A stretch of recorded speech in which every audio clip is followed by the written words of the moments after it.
વલસાડ ડાંગ સાંસદ ધવલ પટેલે કહેલું પાડ્યું। વલસાડના ફલદરા ગામે આપમાં ભાજપે પાડ્યું ગાબડું। 300 થી 400 આપના કાર્યકર્તાઓ ભાજપમાં જોડાયા। પ્રદેશના ઉપાધ્યક્ષ અને સાંસદ ધવલ પટેલની હાજરી। આપના તમામ કાર્યકર્તાઓએ ધારણ કર્યો બીજેપીનો ખેસ। મહિલાઓ અને પુરુષો મોટી સંખ્યામાં ભાજપના કાર્યક્રમમાં રહ્યા હાજર। ધવલ પટેલે અનંત પટેલ અને ચૈતર વસાવા પર કર્યા આકરા પ્રહાર।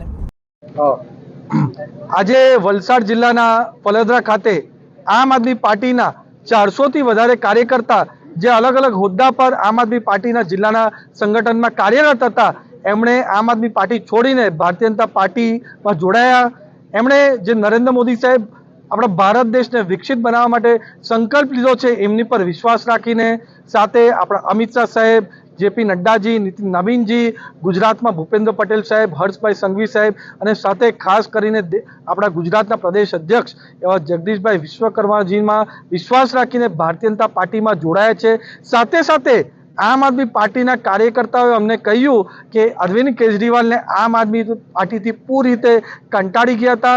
જે દિલ્હીમાં આમ આદમી પાર્ટીએ લૂંટ મચાવી અને અલગ અલગ કૌભાંડો કર્યા, ચાહે લીકર સ્કેમ હોય કે શીશ મહેલ સ્કેમ હોય, અનેક કૌભાંડો કર્યા, એનાથી કંટાળી ગયા હતા। અને સાથે સાથે જે ચૈતર વસાવા આમ આદમી પાર્ટીમાં ગુજરાતમાં આદિવાસીઓને ગેરમાર્ગે દોરતા હતા, એનાથી કંટાળી ગયા હતા। અને સાથે ખાસ કરીને મને કીધું કે જે દેવ મોગરા માતાનું અપમાન ચૈતર વસાવાએ કર્યું, કે મંદિરનું કેમ શણગાર આપણી સરકારે કર્યું, એનાથી એકદમ વિપરીને કે આપણા દેવ મોગરા માતા આદિવાસી સમાજની સૌથી મોટી કુળદેવી છે, એનું અપમાન ચૈતર વસાવાએ કર્યું, એનાથી પણ કંટાળી। અને સાથે આપણા આદિવાસી સમાજનું ભોજન કરાવ્યું, એમાં પણ ચૈતર વસાવાએ જે અપશબ્દો આદિવાસીઓ માટે બોલ્યા, એનાથી કંટાળીને આમ આદમી પાર્ટીની નીતિઓથી કંટાળીને આજે ભારતીય જનતા પાર્ટીમાં જોડાયા છે।